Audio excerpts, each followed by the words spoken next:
Let's get going. You are recording, so I encourage everybody to stand for the Pledge of Allegiance.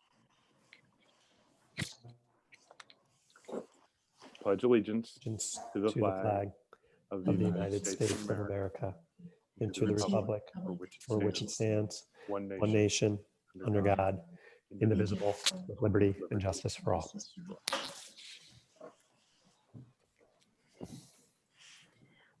Vice President Headland. Here. Trustee Clements. Here. Trustee McNall. Here. And Trustee Parr. Here. And President Daly is unfortunately not with us today, hopefully enjoying herself, and so we will carry on in her absence. So the comments will be from me in her stead. I would inform the public and anyone who's listening currently that the next Board of Education meeting will be held on February 2nd at 7 o'clock. Hopefully we will be back again in the small gymnasium at the Haldane Central School District. And for those who are wondering why we're Zooming tonight, I think it's appropriate to say that we are, our videographer is quarantining. And so that we have all figured out that how Zoom works, it is useful to be able to be flexible. So thank you very much. Dr. Benante, comments from you. Sure. A few updates. Welcome, everyone. It's nice to see you via Zoom again. It's been a while since we've had meetings this way. So, but again, it's good to see you all. Thanks for coming to tonight's meeting. Just a few updates, a few COVID related, and then another on the state budget. The first, today was an important day for us as our students were participating in all remote learning. We had a number of students and staff on campus who participated in COVID testing. And as I mentioned during our last meeting, this has been in the works for quite some time. We were finally able to attain COVID tests through the Department of Health by way of the New York State Department of Health. And we had about 50 individuals on campus today to test in some capacity. So 33 students, 20 staff members, and yielded 0 positive results. So that's good news. We are looking to expand the number of individuals who do test next time around. So that'll be February 1st. Today, we included a lot of time in between testing appointments. Again, we weren't quite sure how this was gonna all flow in actuality after you plan it out in your head and on paper, and it flowed quite well. So we would look to significantly increase the number of students who are testing next time and try to keep the number of staff relatively consistent at 20 again. And our hopes are that we would continue to see similar results. So I think that's a good news for us, and again, an added layer in the measures that we're taking to try to keep and ensure that our school campus is safe. Imperfect, you know, in a perfect world, we'd have testing available widely on a routine basis for all students and for all staff, but the best that we can do, I think, with the resources that we have that are available to us.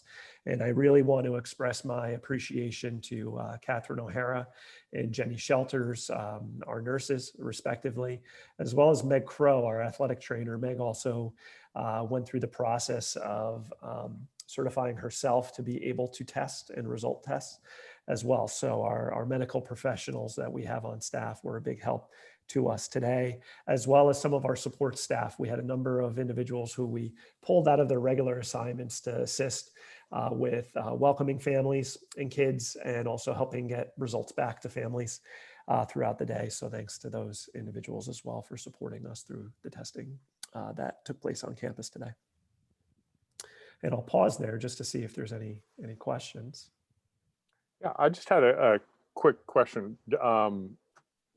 Fantastic, as hopefully as expected that we received no positive results, which is great. I did want to sort of come back to the capacity and process question, because I know I seem to remember that we received something on the order of 250 tests. Correct. And then we ended up testing 53-ish people today over the course of the day. Did you cap throughput? Could you have tested 125? How are you thinking about that? Now I realize it's also day one. You're trying to figure out how all this works. We're going to debrief tomorrow Okay. with the team that was a part of this, just to get a better sense of how much more volume we can handle. There was anecdotally an acknowledgement that we could handle more. To what extent is something we're going to have to sort through tomorrow.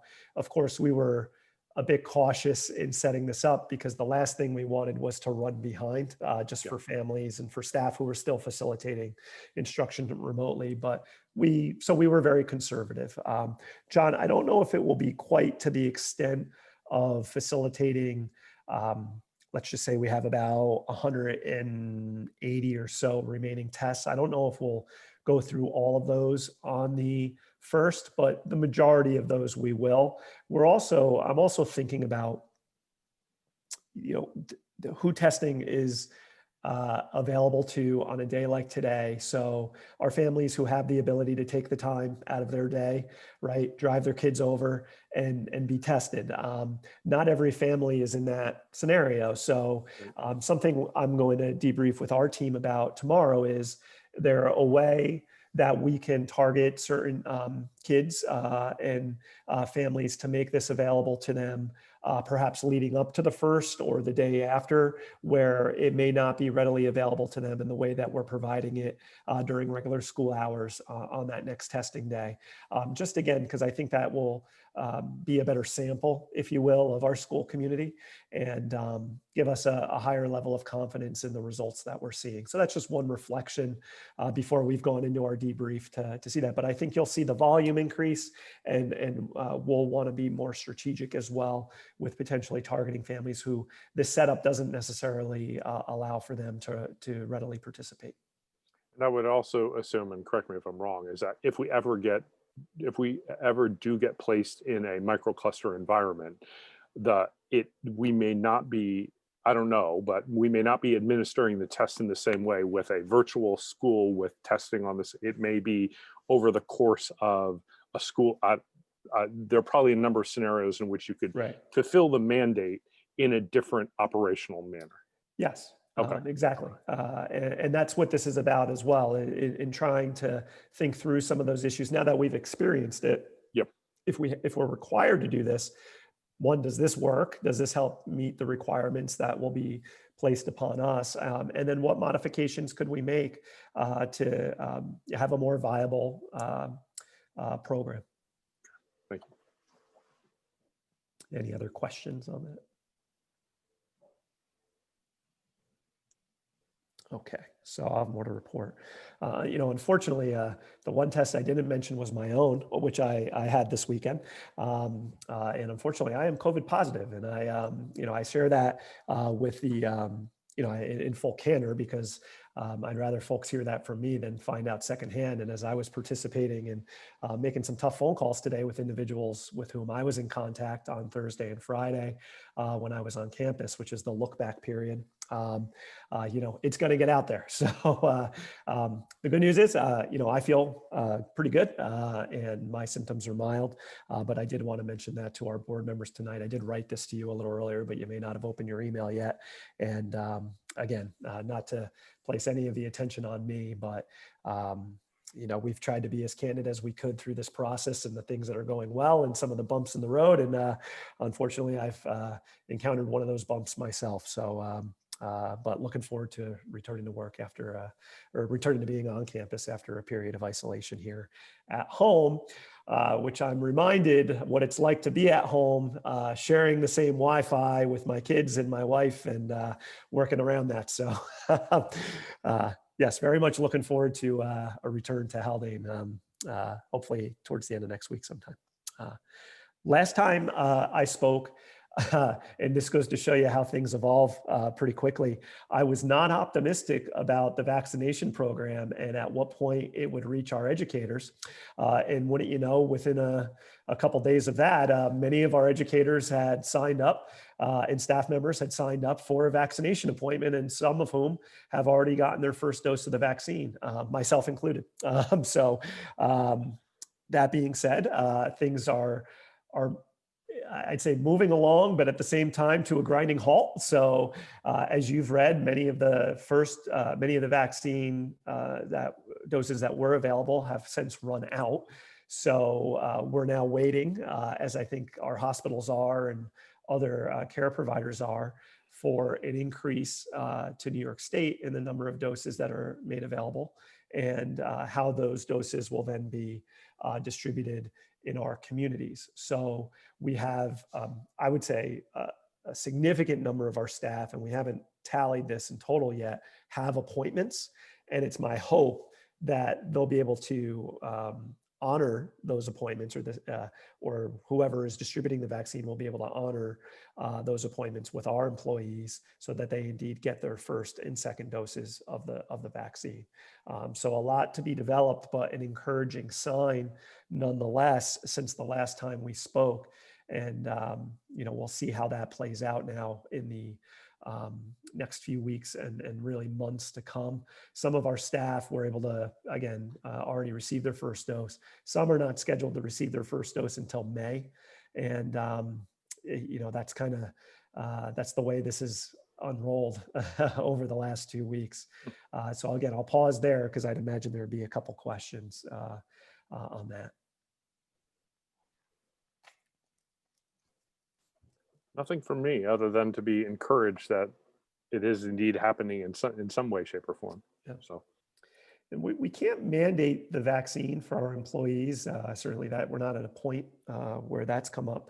But I just want to reiterate, I was really encouraged by the number of our staff, and our teaching staff in particular, just thinking they're the ones who are in direct contacts with our kid, who have already signed up. So as a sign of whether or not, I know there was this potential anxiety or concern about, even if there was a vaccine, would people access it? And I can say on the part of our staff, it does seem like a number of our staff are prepared to, which is a good sign as we begin to look ahead. And then lastly, there's a lot of information that's come out or is coming out in regards to the state budget. The governor has provided his State of the State address. He unveiled the executive budget today, and really took a unique approach, all things considered, based on what he is projecting to be the aid that we receive from the federal government, or potential aid we receive from the federal government, at 2 different levels. So there's a lot to digest there. And I would just say that we're still digesting it. So we're not prepared necessarily to speak to it tonight, but we'll be sitting with that information. And obviously with the shift in administration at the federal level, we'll see again what transpires with in the first days of the Biden administration, and whether or not further relief comes to New York State, and if so, in what way, and then how does that trickle down to Haldane. So a lot to sort through in the weeks and potentially months to come, but just a note on that we have our eyes on it, and Ann and I will be talking about that, I'm sure, at our next budget presentation and the ones that will follow. So with that, John, that concludes my remarks. I know we have a special presentation this evening from Tara Rounds, our Director of PPS, who is going to provide a report on special education. So with your permission, we'll transition to that. Okay. So Tara, I am going to, let's see, I'm going to make you co-host here, so you should be able to share your screen. No. That just may take a second.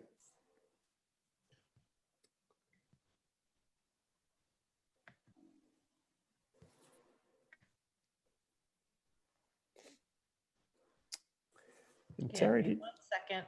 there you go. Okay. And just while Tara is getting set up, I do see that we have a couple of attendees at the meeting, and I just want to make a note that if any attendee, when we come upon the public comment portion of the meeting, would like to make a public comment, please just use the raise your hand feature that should be available to you at the bottom of your Zoom screen. And then I will promote you to a panelist for you to make a public comment. And then I can change you back to an attendee after that time. So John, I don't mean to get ahead of us, but just as Tara's getting set up, I do see we have a couple attendees here, and I'll monitor Fantastic. that. Thank you for that. And Tara, at this point, are you able to share your screen? Is it not working? It's I not shared? don't see it yet. All right, hold on. I'm working on it.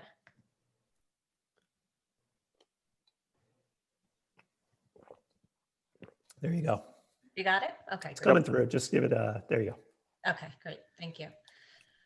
Okay, so let me get to the, good evening. This is our annual special education update for the 2021 school year. And what I'm going to start with is something that I had introduced last year during my special education update, and that's the blueprint for improved results for students with disabilities. Hey, Tara, can I just interrupt you for 1 second? Yeah. Would you mind going into present just so we get a larger view of Oh, your sorry. screen? That's Yep. okay. Thank you. There we go. There you go. Thank you. Yep. So, so this is the blueprint for improved results for students with disabilities from the New York State Ed Department. And we are committed to all of these goals, all 7 of these. But tonight I just wanted to draw your attention to the first 2. Students engage in self-advocacy and are involved in determining their own educational goals and plan. And the second one, parents and other family members are engaged as meaningful partners in the special education process and the education of their child. And I draw your attention to those 2 just because we did participate in a survey, a parent survey, and I'll share the results toward the end of the slide deck. So, and it just lends itself to that commitment to involve our parents and our families and our students in our students' education. So this is an update on our numbers for this year. Our total classified students, both Committee on Special Education and Committee on Preschool Special Education, is 112 students currently. And 95 CSE students with IEPs are serviced in district in the 3 buildings on campus. Hey, Tara, it's John. I'm sorry. Did you advance the screen because I'm still on the blueprint? Are there numbers? There we go. Fantastic. Thank you. Is it there? Yeah, Okay. now we got it. Now we got it. Thank you. It was showing correctly on my screen. I know. There's a lag. There's a lag. I appreciate I'm it. lagging a little bit. It's okay. Okay, thank you.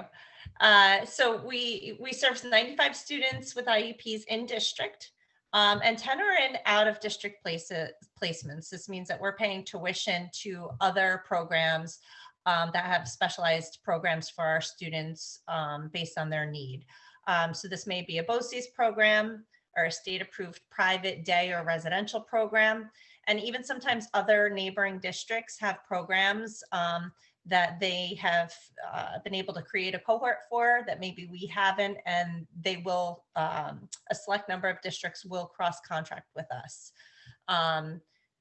We have 7 students currently that are classified as preschool students with disabilities, and they get anything from services in related services such as speech and OT. Some of them are in specialized center-based preschool programs. And what I will say is that this number changes pretty frequently. So that 7 students could be up to 10 or 15 by, a month or 2 from now, based on when they're leaving early intervention. The early intervention program is birth to 3 in the county. And then when they turn 3, students who still need services become our responsibility, partnering with the Department of Health in CPSE. And finally, 43 of our students have Section 504 accommodation plans. And Section 504 is for students with physical or mental impairments that substantially limit one or more major life activity. So typically we're talking about that major life activity. It could be mobility around the building, it could be learning. And these are students who may not need specialized or actual special education programs, but they're students who may need certain accommodations within the school and within the classroom and for testing. So this is just a review of the programs that we currently have at the 3 levels in the 3 buildings. And as you'll see, we have integrated co-teaching in all 3 buildings. And we have at the middle and high school level, we also have resource rooms that support study skills and support some of the core subjects that maybe we do not have a special education teacher in. But for example, social studies or science in the middle school would be supported by the resource room. In the elementary school this year, we have a cohort of students that needed a more specialized instruction in ELA, math, and reading. So we do have a special class for grades 4 and 5 in those areas. So they're generally mainstreamed for the other classes, but have special class in those 3 areas.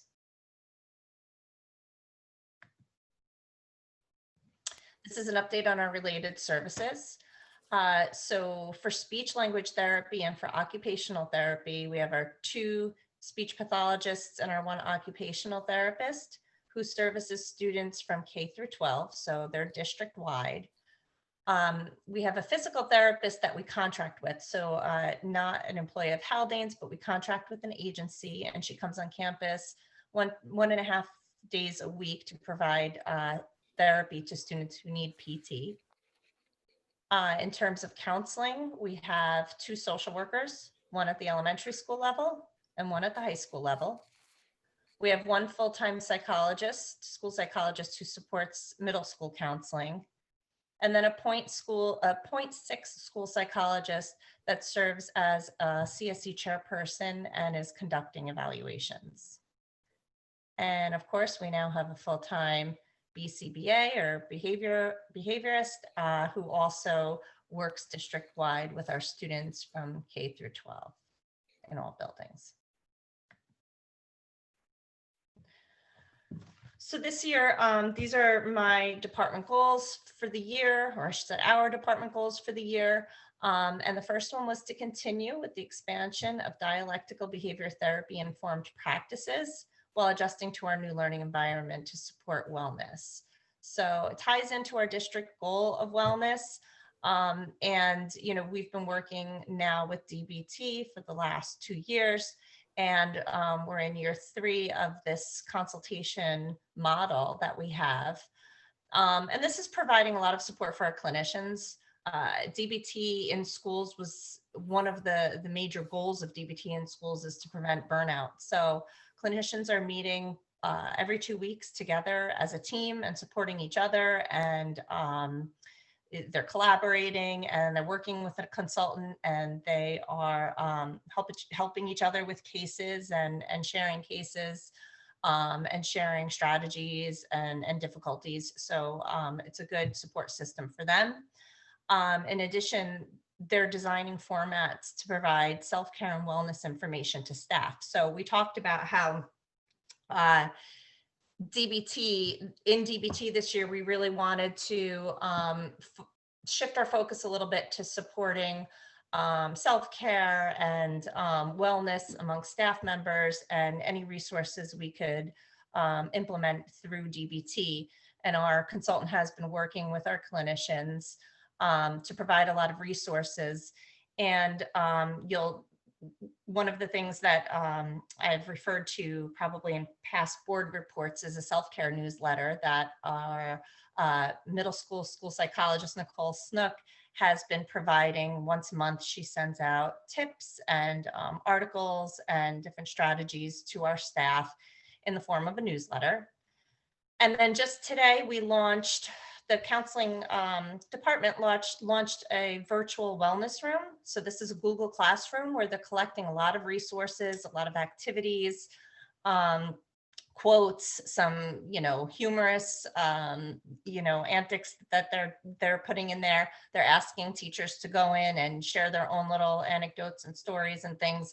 They're calling it a wellness room. So this is a virtual wellness room that, again, I touched upon in my board report this month, but we'll see how that works out, because what they've been doing is our clinical team has been kind of monitoring and taking the temperature of the staff and seeing what works, what do they need, what is not working. In the beginning, they tried in-person support groups, and they weren't very well attended, so they're shifting to other ways of supporting our staff and promoting wellness. And lastly, our kindergarten social skills group has started with a focus on DBT skills.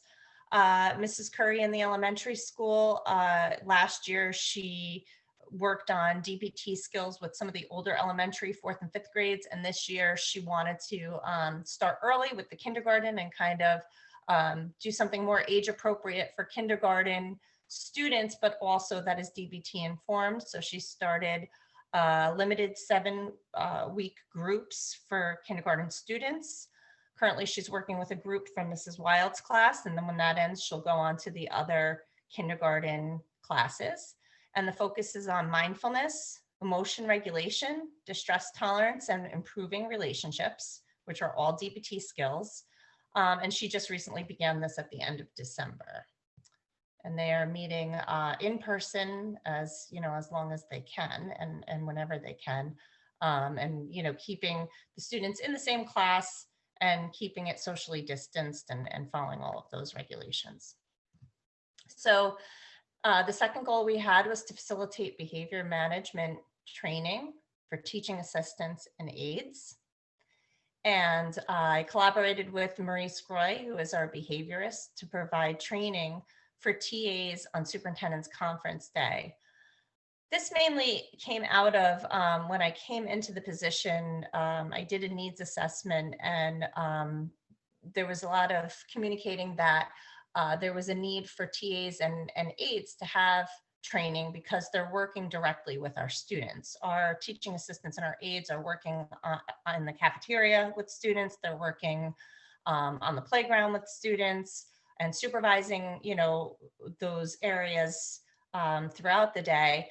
They're also working one-on-one with students who may have unique needs in the classroom. They're helping them with their schoolwork. So they sometimes are right there seeing behavior and working with behaviors firsthand with our students. So having Ms. Gray on staff now allows us to provide some more training for them. And then she'll continue to work in an ongoing coaching format where she can go into classrooms and give strategies. And if a student has a behavior intervention plan, she can teach the aides and the teaching assistants how to use that behavior plan, how to implement it, how to collect data associated with it. So these are some of the ways that she's providing that behavior management training. She also does parent training with some of our parents for students who have that on their IEP. So she's been able to do that virtually this year, and it's been pretty successful.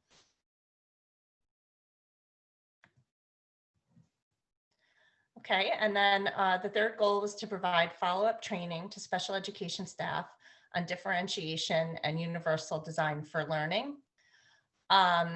So upon meeting with our special ed teachers, they had communicated that the more immediate need right now was training on progress monitoring and assessing goals, being in a unique environment with some remote learners. So we immediately scheduled 2 mini webinars that focused on progress monitoring of goals. So students have goals on their IEPs that need to be, that we need to collect data on and make sure that they're moving towards achieving those goals. So they've come a long way with being able, our staff with being able to monitor those goals. And Goldman, Sawyer, and Rutherford provided these webinars for us. They were coaches that we've used in the past.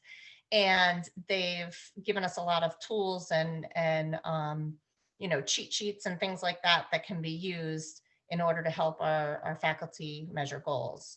And our next professional development webinars will involve more differentiation and UDL training. We did touch on the universal design for learning in these last webinars. And basically what universal design for learning is differentiated instruction is providing different levels of instruction for different types of learners in the classroom, whereas universal design for learning is providing an accommodation that can be used by anyone. So it helps our students who may have, diverse learning needs, and it helps, but they could help anybody in the classroom.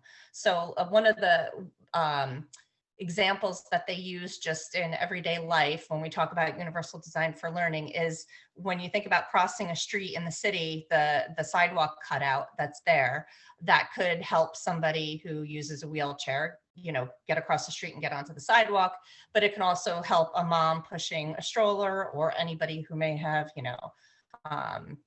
a different gait problem or any kind of mobility difficulty, as well as anyone else. So it's kind of providing our learners with, for example, if it's a copy of skeletal class notes where there's a fill in the blank to keep up with the class, students with disabilities can benefit from that, but any student in the classroom can benefit for that.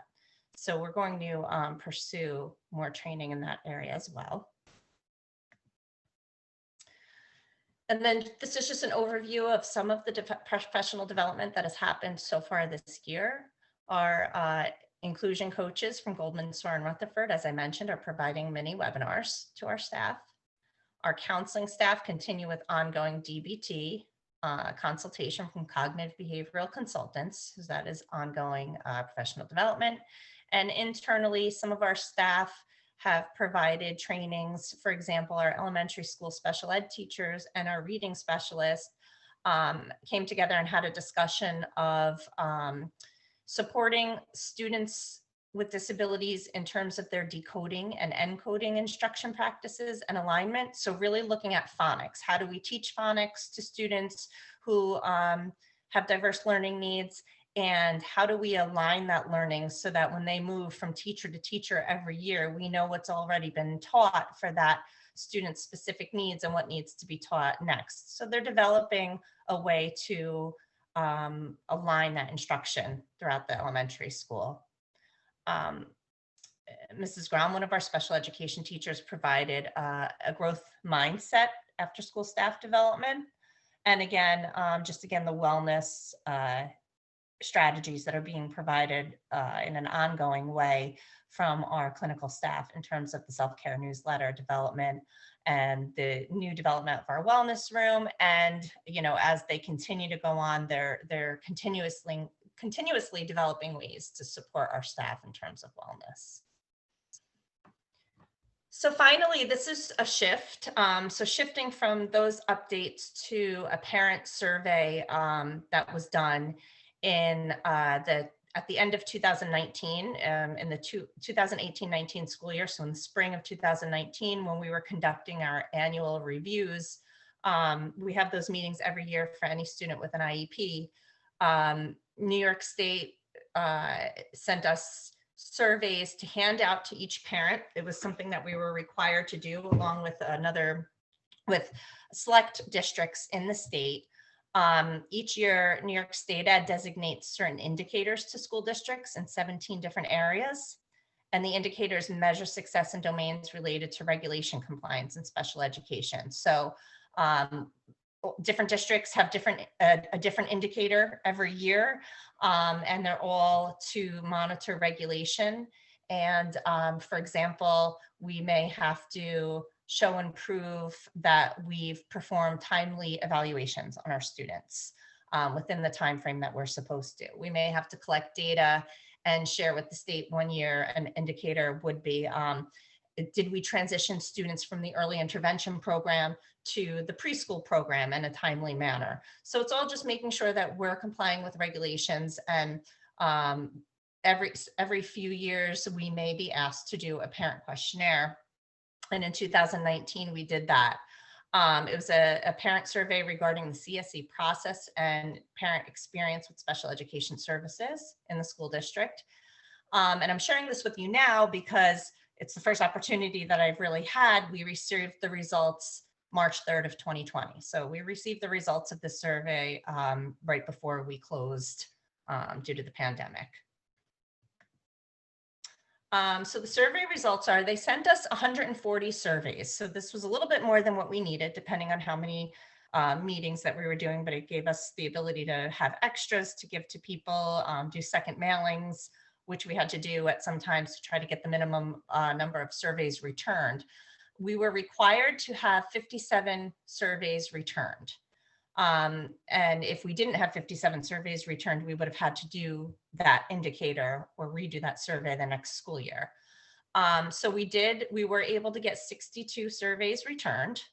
And the results were that our percent positive response rate was 98.4%. And percent positive response rate refers to the number of responses where the majority of responses were either agree or better or frequently or better. So 61 out of 62 returned surveys had the majority of responses were positive in that they agreed or better or frequently agreed to the questions that were asked. And I'll give you, just so you can see that they were framed in a positive way, what some of the questions looked like. So these are some examples. Teachers and school staff treat me as a team member. So if anybody answered agree or better, you know, that is what counts towards that percentage. The school provides me with reports on my child's progress on IEP goals. So it's all stated in the positive, and then we're rated based on the percentage of positive responses. So we had pretty good response rate there. So just bringing us back to this as an anchor for you know, our goals as we move forward. I think we work on all of these all of the time, all 7 of these goals. But again, today I just wanted to kind of focus on those first 2 that talks about engaging our families as partners in the special education process, both our students and our parents. And I think that our survey, although a little bit old at this point, does show that you know, that the majority of our families do feel that they're being included and engaged in that process. So I'm going to unshare my screen now and see if anyone has. Fantastic. Thank you, Ms. Rounds. Thank you. Okay. I certainly have some questions, but I would open it up to the board for anybody who may have any comments on or questions on the presentation. I have a couple. How did you select the parents to complete the survey? So what process did you use? That's my first question. We gave them out to every parent at the CSE meeting. So any parent who has a classified student who has an IEP, at their annual review, we gave them a survey. And if the parent couldn't attend the annual review, the survey was mailed home. So it was but there's 100, but there's 95 or I forget 100 and something students who have IEPs, and you only handed out 62 surveys. No, that's the number we got back. So we handed out to every single parent. Okay. I misunderstood the. Yeah. So that was just, you know, many people just didn't respond to the survey. Oh, that makes sense. Returned it by paper, or they could have answered online. There was a link. Gotcha. And I guess the other thing I would say, like, it's certainly gratifying to know that the almost all of them had a majority of positive responses. But I guess in my experience, and I'm, speaking as a researcher, like even items, for example, where you don't have I would suggest that there might be things to learn from some of the items from like an item analysis, especially where you had, even if it wasn't a majority of parents who didn't have a positive response, any meaningful number of parents didn't have a response. I mean, there's lots of different ways, right, to look at survey data. And again, not to minimize the fact that the majority of parents had a majority of positive responses, but even in that scenario, there's actually probably quite a lot of information for constructive feedback. Yeah, I agree with what you're saying. And just for an example, I'm looking because I do have the breakdown of the questions and how they were answered. But for example, written information I receive is written in an understandable way. So 2 parents said they disagree, and 1 parent said they very strongly disagree with that. So for those 3 parents, that's important, right? So what can we do to help make it more, you know, a lot of the stuff that we send out home through special education has a lot of legalese and, you know, a lot of Sure. parent rights and things like that. What can we do to encourage parents to say, hey, you know, if you don't understand any of this, please call us. We'll help, you know, talk Right. through it. Right. Maybe that's something that's positive that comes out of, yeah, some of the more negative responses that, you know, that are, although small in number, they're still important. Right. Right. And I don't mean, and you know, and I'm not suggesting that every single item that may have some negative responses necessarily merits the same level of response. But again, just the point that I made, that there may be constructive Analyzing it. feedback in some of the, rather than focusing on the, you know, almost everybody had a majority of positive answers. Like, what's the rest of that? Right. I understand. Thanks. Thank you. It's a good point. I would just, anyone else? Because I certainly have a couple of things. Okay. I just want to piggyback on that really quickly. And for any of the survey responses where you didn't receive the agree or I forget what the other positive indicator was that indicated positive, has there been any sort of two questions? One, were the surveys anonymous, or were they, e.g., could you proactively follow up with the families about their concerns? Okay, no, I'm They were assuming you did. anonymous. Okay, fine. So They were second, anonymous. okay, great. So second, which is good because in theory that should drive higher response rate. Second, for any of the individual elements where you saw a higher negative rate, has there been any thought or plan about how we would remediate that? So that was one of the ones that I gave that example because that was one of the ones that Yep. I looked at in terms of,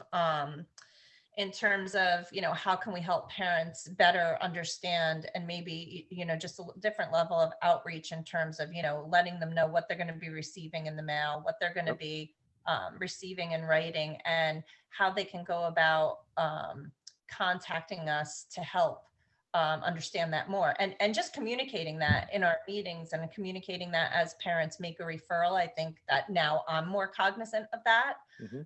For one example.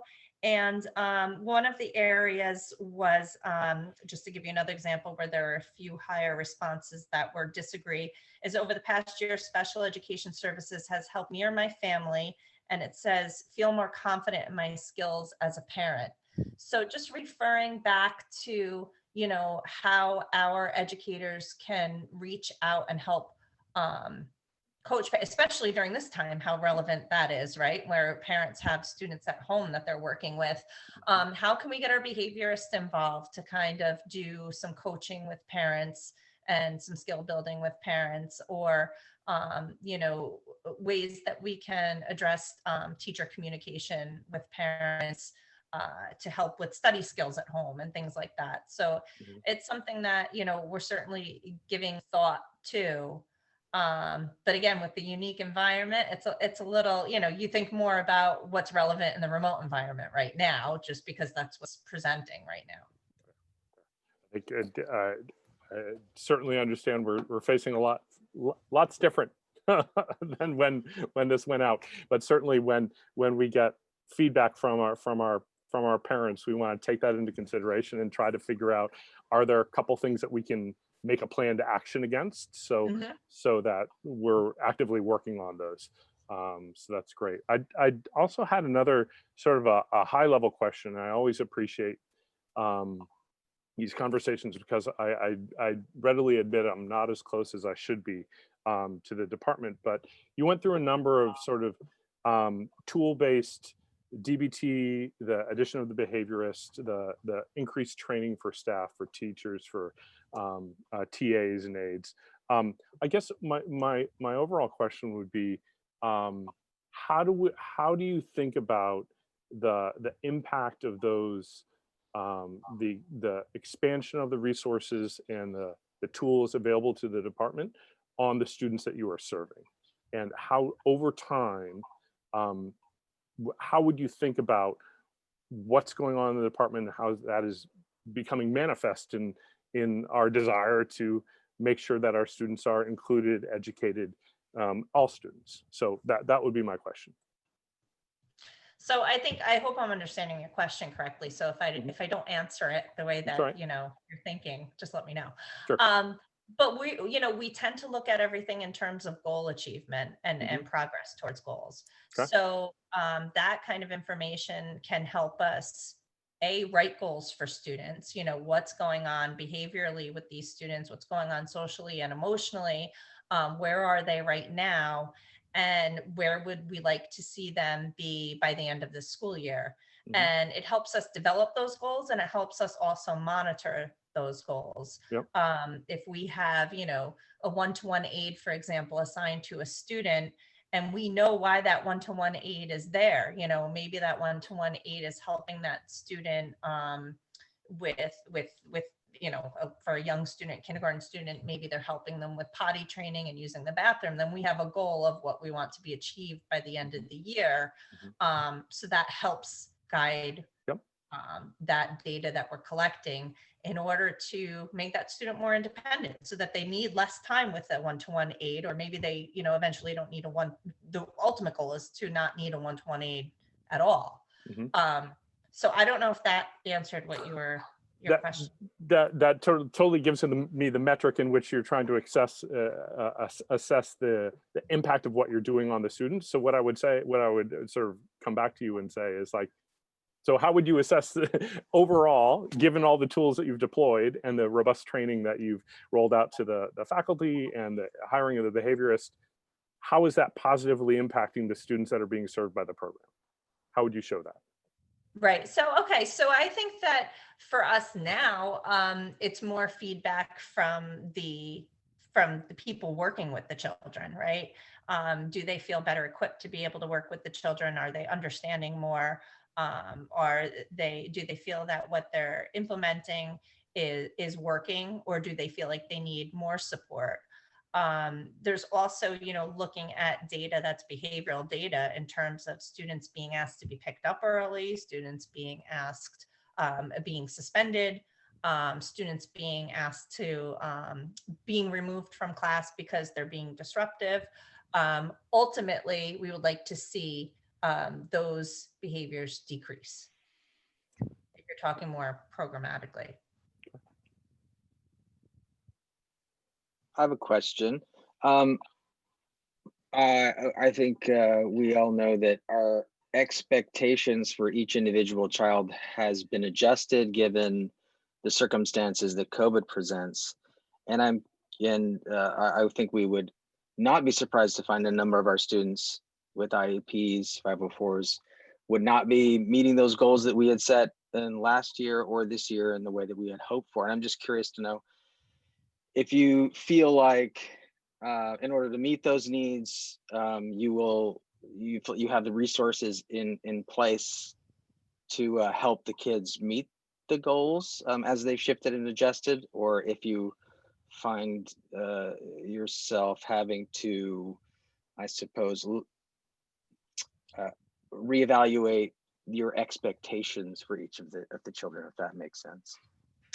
So right now, our teachers have been pretty confident most recently in terms of being able to measure academic goals and being able to see positive results in terms of students progressing.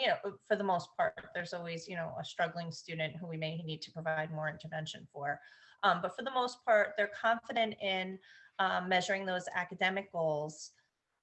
Where teachers are having some difficulty is where we wrote goals that are school specific, that are in-person specific. So we have where may have a goal that says, a student will, in terms of, maybe a student keeping their hands to themselves and requesting items from another student verbally rather than using physical means for getting an item from another student. If a student's all remote, we really have no way of measuring that goal. And that's something that, we're asking them to write kind of a qualitative description on the IEP of why, that's a difficult goal to measure right now and why we might need to put that goal on hold for when the student does return in person. So it's more those really interactions in the classroom environment that are more difficult to measure right now, that we may need to, that might be a goal that isn't achieved this year because of the environment we're in, but then we work on again next year.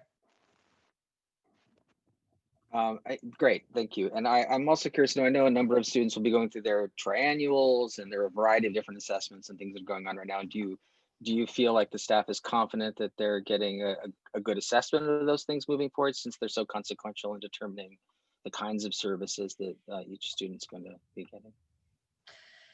The assessments, certainly, I can't say that they're the same as when we do them in person. At times there's materials in the test kits that just need to be presented in person, and we have to give abbreviated assessments.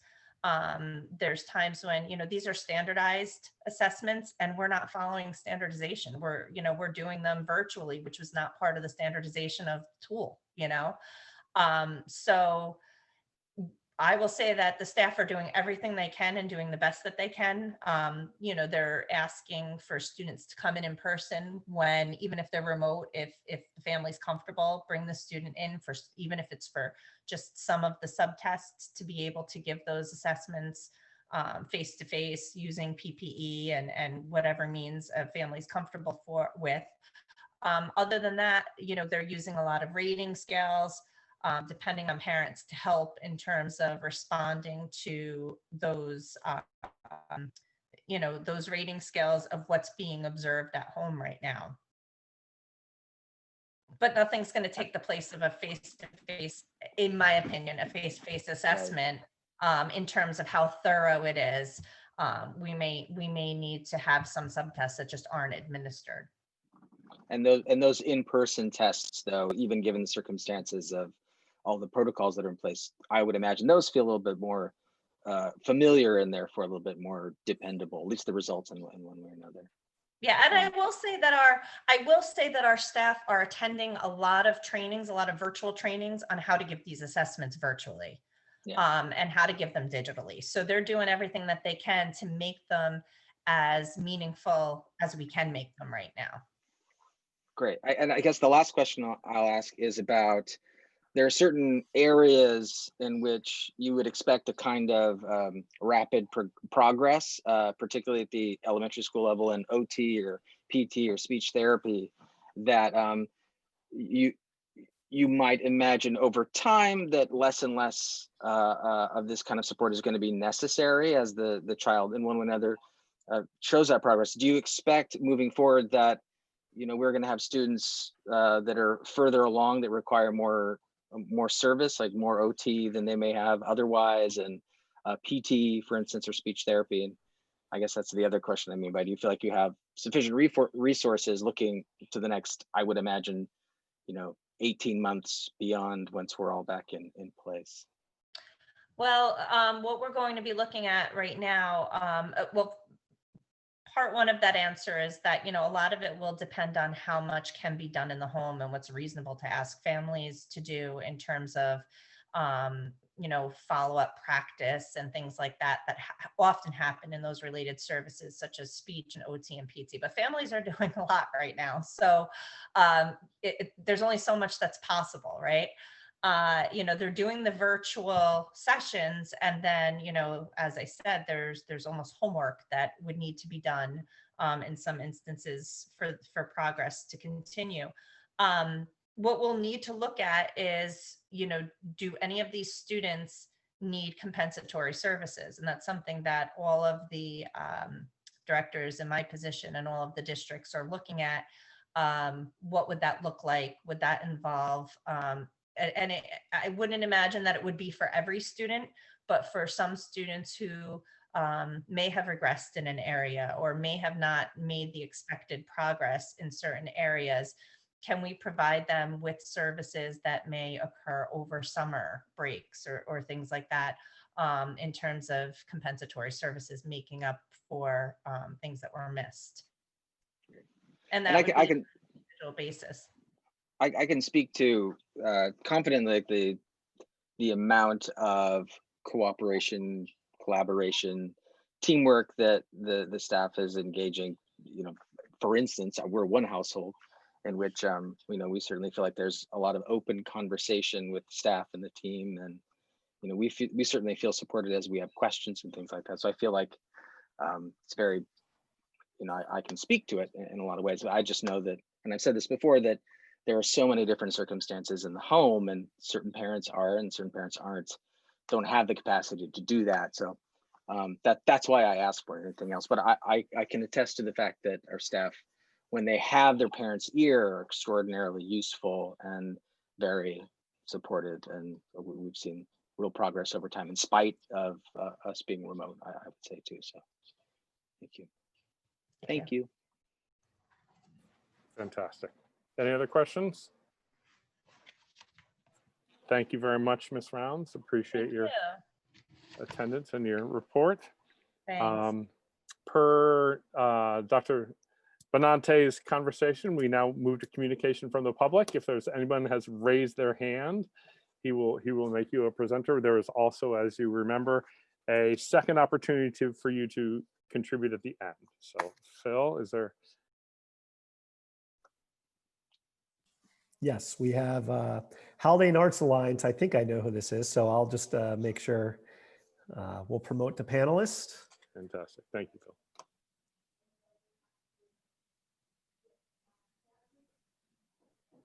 Yep, Corey, how are you, Corey? Just take yourself off mute. There you go. Hi, everyone. Sorry about that. I don't know if it's ever my name, my son's name, or Haldane. It's okay. I just had a few, sorry, there's drumming going on above my head. I just had a few questions as to the presentation, and thank you, Ms. Rounds, for going over that. It's always great to see actual numbers to kind of see where students are at in the district.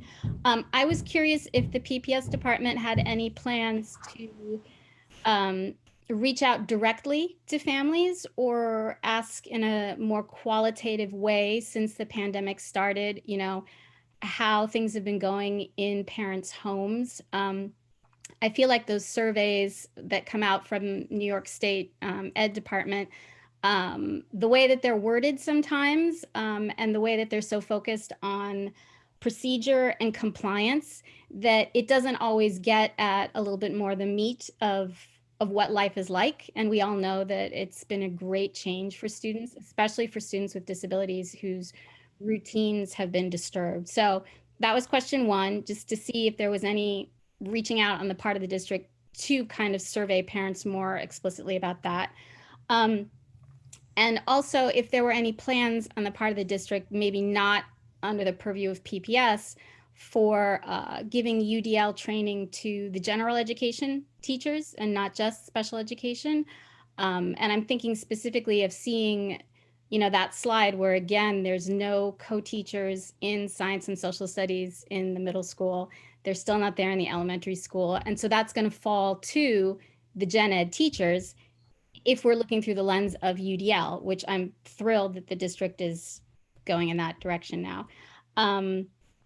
And my third and final question, and then I will turn off the screen here, relates to the slide that had to do with the reading specialist and the training in decoding and encoding, and specifically on the phonics work at the elementary level, which again is incredibly important, necessary, especially for those students who really struggle with decoding. What is the department planning for students who struggle with reading comprehension? Because again and again, in my own personal experience, there's such an emphasis on decoding that I haven't seen or had the kinds of conversations that relate to reading comprehension. And if you only have one and not the other, you're really at a loss. So those are my questions. I will mute. Thank you all. Thanks, Corey. Okay, I'm going to try to remember all three questions. Thank you, Sarah. The first one was in terms of surveying parents about what's happening right now.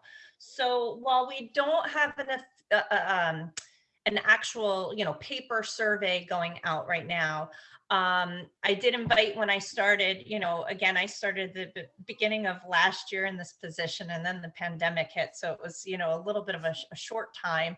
But, I did invite some parents in to come in and talk to me about their concerns as part of my, what's going great and what do you have concerns about as part of my entry plan and as part of looking at a needs assessment. And as I mentioned in the presentation, that's one of the reasons why we looked at aid training and TA training, because of some of the concerns that were shared.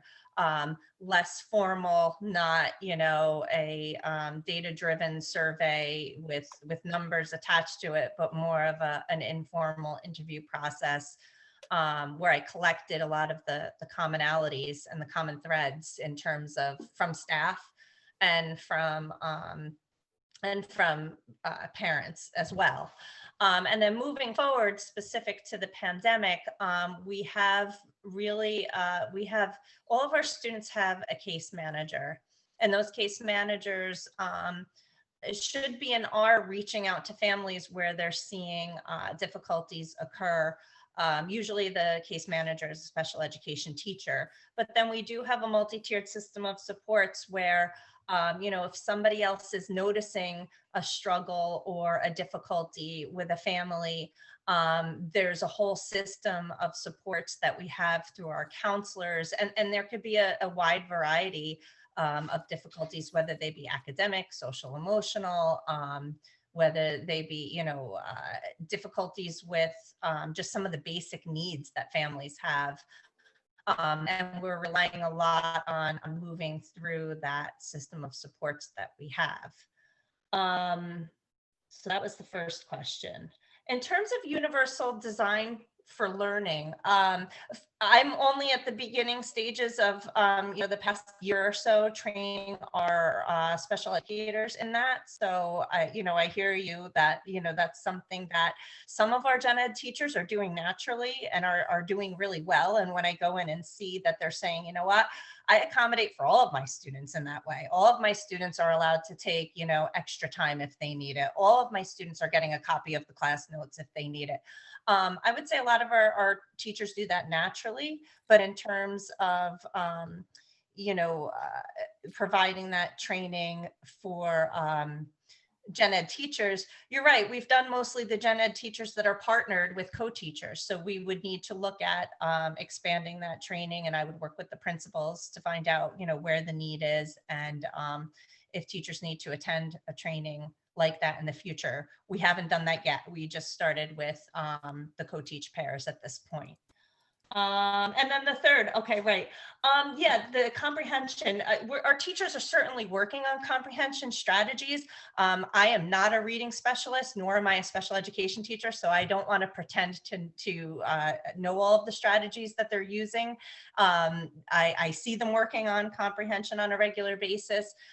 We have comprehension goals on students' IEPs that they're working on. So although I highlighted the decoding today because that was one of the trainings that was given, that's not to say that we're not also working on comprehension and teaching comprehension skills and sharing those strategies. And for instance, some of our groups in AIS focus more on comprehension, students who need that remediation more than decoding, and they may be in a reading group focusing on comprehension rather than decoding. Fantastic. Thank you, Ms. Rounds. And thank you, Corey, for raising the questions. I would just point out something that you said just made me think of a comment, and that you mentioned each student having a case manager who should be engaging and looking for challenges and difficulties. And I think that certainly during what we're experiencing with COVID, and this is not a comment specifically on the special education, but I think for everybody on the phone and all of us, there may not, you may be the duck on top and paddling really hard under the water. So whether our students or our families are necessarily presenting as having challenges. I think everybody is. And it's up to us to figure out where those lie and use all the resources that we can to do that. So I'd encourage us all to do that in whatever way you can. Okay. With that, I think we're going to move to the information reports. Mr. Donahue. Thank you. I have 3 items on my report for today. The first is that the Putnam Northern Westchester BOCES has announced this year's National Technical Honor Society inductions. So congratulations to Lucas Langer, Emily Jones, and Sophia Junti. And our annual National Honor Society induction ceremony will be held this Thursday, January 21st at 6 p.m. Secondly, as of Wednesday, January 13th, 405 college applications have been submitted and students have received 45 college acceptances. Thirdly, I have been in contact with the Hudson Valley House of Hope, which is a domestic violence shelter up in Fishkill, and the student council will be starting a donation drive for the shelter after its next meeting, which is this Thursday. Fantastic. Thank you, and congratulations to everyone who's starting to get college acceptances. That's great, even in this time. Look forward to something new and different next year. Ms. Gemin, elementary school.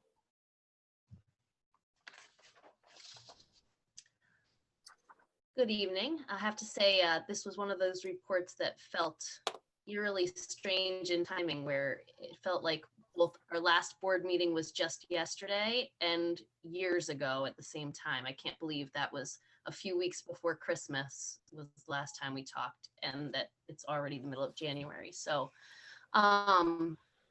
since our last presentation, I wanted to highlight that we did have a school-wide assembly virtually for the holidays, and it was great to see the kids come together and participate in that with 5 other schools and learn about holidays and just have a positive experience despite the fact that we were all virtual in that week before. It had to be rescheduled due to snow, which was also exciting for the elementary kids, especially. There's nothing like the joy of little ones knowing there's going to be a snow day. And then when we came back, we had our week of virtual instruction that transitioned well. And during that time was when there was the community incident at the local library that I know Dr. Benante sent out a communication to the community on. And I would just like to say that many of our elementary students were participating in the library event, and just to make sure that they have the tools that they need if they encounter a situation that is uncomfortable or a situation where they know something is going on for a peer or another student, and they know that it's just not right, that they have those kinds of tools. So I've been working with our Cove Care prevention educators who push into all of our classrooms using Second Step to incorporate some of the lessons that are in the extension activities on bullying. While this was not, this was a Zoom bombing incident, and so it certainly falls under bullying in some aspects. It was a little bit different than what you would expect within the school environment, although it could happen virtually, of course. But the tools and the discussion and the way that kids can support each other and also seek a trusted adult or give a peer support are tools and strategies we want them all to have. So we've been working at moving some of those lessons around so that even our littlest kids have those, have an increase in those skills and awareness of how to be good friends and good classmates to each other. Fantastic. Thank you. Dr. Selke?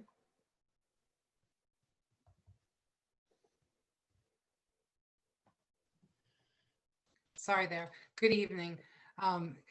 Ms. Gemin briefly alluded to something major that occurred right as the year started, which I spoke about in my board report, and that is we shifted into a full remote schedule, K-8. The high school has the jump on that because they've been in hybrid since the beginning of the year. But if we, as with so many things in life, we work, we do the hard work, and then it's when it comes to fruition, it seems to have happened, without any effort at all. And I just want to take a moment to acknowledge the effort that went into a smooth remote schedule for the week of the 4th. If you recall, when we were in crisis mode in the spring, we had an asynchronous schedule with synchronous components. And there was so much talk during that time about, is it even possible to run a synchronous remote learning environment? And over the summer, we had our reopening task force subcommittee on academics work with all of the feedback that was supplied to us by families and by our faculty to kind of divine what a synchronous schedule with asynchronous components could possibly look like. And then happily, we didn't have to use that right away, because from September 3rd, right straight through to the 4th, we were in person, or for those 4 days after the snow day, we were on a synchronous remote schedule that was following our in-person schedule, which in and of itself, was a tremendous accomplishment. And then on the 4th, we switched into, for the middle school, what is a very different schedule remotely than it is in person, that was based on all of the feedback from families and faculty during the spring. And all of this occurred seamlessly. And if there were scheduling, logistical, or technological issues, they were imperceptible. And that didn't happen by magic. It happened by all of the tremendous amount of feedback from families and from faculty, and the work of our families and faculty together. Now we know something, that we can't unknow, which is that synchronous remote learning is possible. And as I said in my board report, I think we agree that in-person learning is obviously the best. However, we have this shiny new tool in our toolkit, so to speak. So it'll be interesting to see what happens from here. Thank you. I think that's a super, super important observation that would frankly go unremarked on. Certainly in our house, the only two things that were different were they got to get up a little bit later and we didn't have to pack them a lunch.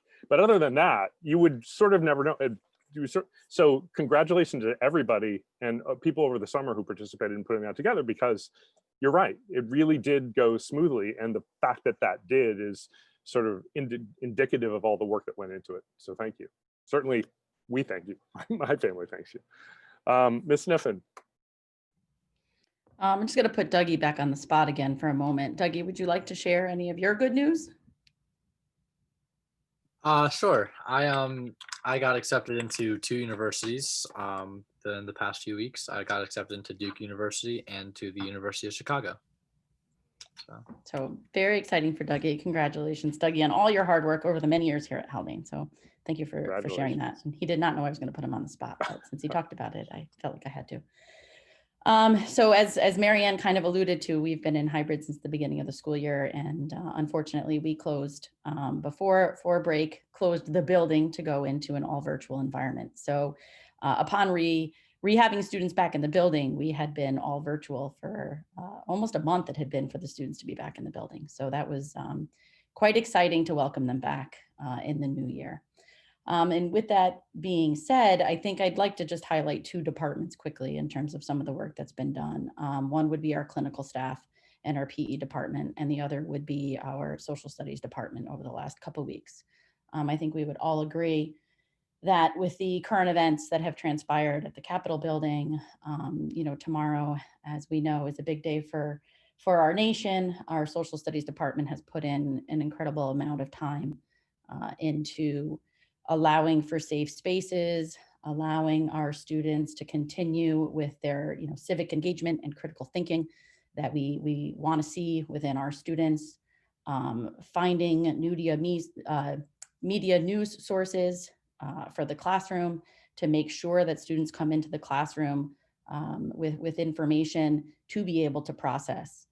So I just want to thank them. I was on the phone with our department chair the night of the insurrection. The next morning at 7 a.m., we were back on the phone again, just kind of talking through and processing what makes sense. And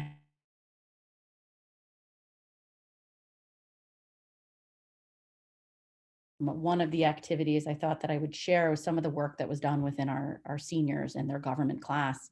And our seniors were expected to reflect upon it and talk through some of their feelings and emotions that they were feeling on January 7th. And some of the words that our seniors shared were angry, shocked, scared, disgusted, ashamed, embarrassed, mad, stressed, unsettled, confused, surprised, cautiously optimistic.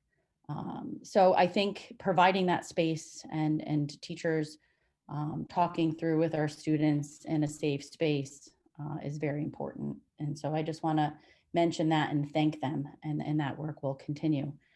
The other piece to mention within the social studies department is yet again, our research and presentation course has had their third feature on PBS. And we just received word this evening that our last feature that was with one of our students from Haldane will be aired tomorrow on the youth inauguration celebration that's being done in conjunction with PBS and Nickelodeon.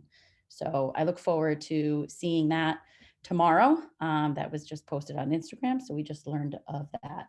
And the other department to talk about was our clinical support staff. Really worked to push into all social studies classes. That was our guidance counselor pushed into English classes, and our social worker pushed into all social studies classes before break, checking in on students, reminding them of resources available for supports if needed. And our PE staff also realigned some of their units of study to ensure that we're focusing on mental health and wellness of our students and activities that they can partake in through PE and lifelong athletic or physical activities to participate in to help them. So I just want to thank both of them. That's it. Fantastic. Thanks, Ms. Sniffen. Ms. Rounds, I don't know whether you have anything incremental to add after your conversation earlier. I will be very brief because I wrote my board report about the wellness Google Classroom that I ended up adding to my presentation for tonight. So what I will say is that I just want to thank again our clinical staff for really working on this and putting together a Google Classroom as a place for what Mrs. Rosano referred to as a one-stop social emotional shop.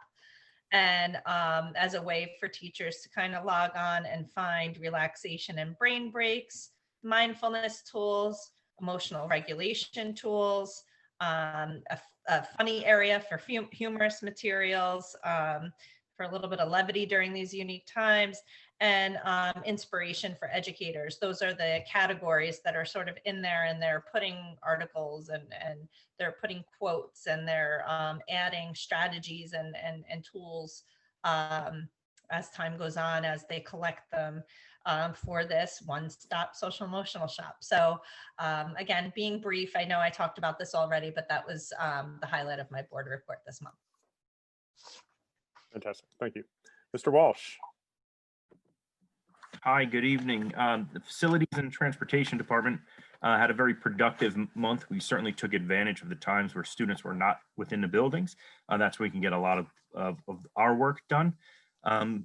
Although students were in buildings, we still had to transport students that fell outside the district.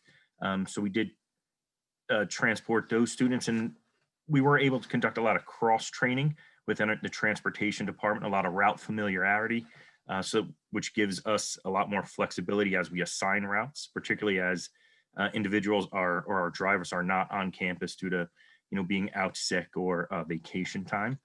Our maintenance staff also conducted a lot of work, particularly painting work throughout the district. We had painting crews throughout every building, and we're able to paint a lot of offices, a lot of classrooms, and some stairwells throughout all of our buildings. And then contractors within buildings. During these past couple of weeks, we had thermodynamics on site, replaced a failed hot water coil and air handler number 3 of the high school building. We installed an expansion joint of the second floor hallway of the high school building. And we also had a little capital work ongoing over the break for the gymnasium bathrooms, which were renovated over the past couple of weeks. And that work has been completed, and bathrooms are back up and in service. So a very productive week productive month for the crews. They did a great job. Fantastic. Great. Now we'll move into the consent agenda, and you will apologize if my muscle memory on agenda management is not as good as Jen's. So we'll see if we can get through this. First is the minutes from the January 5th, 2021 business meeting. May I have a motion? Motion. Second. Somebody. Thank you. Any comments? All right. All in favor? Aye. Aye. And the consent agenda financial. May I have a motion? Motion. Second. Thank you. Any comments? Okay. All in favor? Aye. Aye. Consent agenda personnel. A number of things on here. May I have a motion? Motion. Yep. Second. Thank you. Dr. Benante, anything you wanted to discuss in here? Thanks, John. I just wanted to welcome Ms. Fridovic, who will be the leave replacement for Miss Amanda Kachin as as Amanda looks forward to giving birth to her child in February. And we look forward to that event for her as well. So Ms. Fridovic will be joining us to fill in for a short period of time during that leave of absence. Great. Thank you. All in favor? Aye. Aye. And new business, CSE, CPSE recommendations, Catherine? Be it resolved that upon the recommendation of the Superintendent of Schools, the Board of Education hereby approves the recommendations of the Committees on Special Education and Preschool Special Education as presented. Thank you. May I have a motion? So moved. Second. All in favor? Aye. Aye. All right. Any other communication from the public? If anybody has anything, please raise your hand and we can get to you now or later. And a couple of board committee reports. First is the policy committee update. Peggy, I don't know whether you know that you're a little bit on the spot, but No, I don't think we have a committee because the just so folks know, the draft manual is still with the Erie BOCES. We actually we don't expect it back for a while. Not till the spring. Although it does occur to me that Dr. Benante, it would be good if you and Megan are still monitoring the policy updates from Erie One and when something comes in, putting them in our shared folder and making sure Jen and I know about them, just so that we're keeping up with it. That's part of what we're trying to do is establish a process, right? And so we get these updates from Erie BOCES that they just go to Dr. Benante and maybe Megan, but then they need to filter their way down to Jen, and then we need to our goal is to, as part of our continuous audit, also keep up with these updates. So anyway, if there are any of those, let us know. Thank you, Peggy. I know we did receive a few last week at some point, so I'll work with Megan just to make sure they've landed in the appropriate spot, and subsequently you have the that we're notification notified. that they're there. Great, good, thanks. That hadn't occurred to me. So anyway, now it had. Luckily, I think those are the first few we've received in some time, so I don't think there's too much there, or will be. Okay.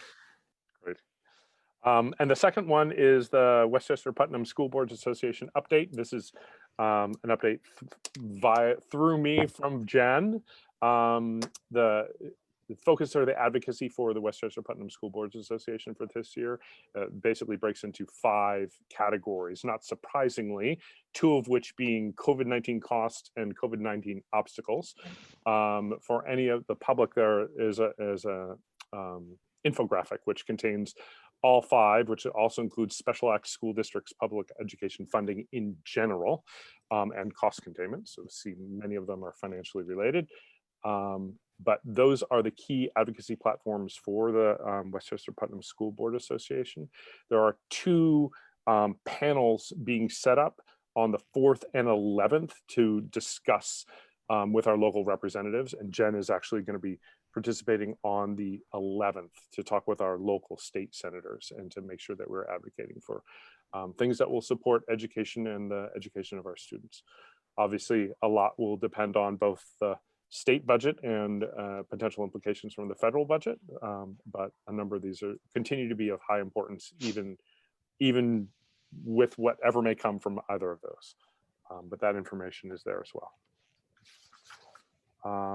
And before we adjourn, any board reflections for this evening? Phil, feel better. Oh, thank you. I appreciate it. I'll be okay. I have not a reflection so much as a question. Dougie, do you know where you're going to go, or are you still waiting, or what? What's the story here? Well, basically, I did apply early decision to Duke, Okay. but the only way I would ever pull out of that is if money was an issue. So I'm applying for a large scholarship through Duke. So if I don't get it, chances are I might go to Chicago because they did offer me a large scholarship. All right. And if you go to Duke, you got the Blue Devil thing. You just roll that, right? Yeah. All right with it. Those are good options to have, Doug. They are very good options to have. Congratulations. Thank you. Thank you. Dr. Benante, any final comments from you? No further remarks, John. Thank you. Okay, perfect. I would like to make a motion to adjourn. Do I have a second? Second. All in favor? Aye. Thank you very much, everyone. Good to see you. Thanks, everyone. Have a good night. Have a good night.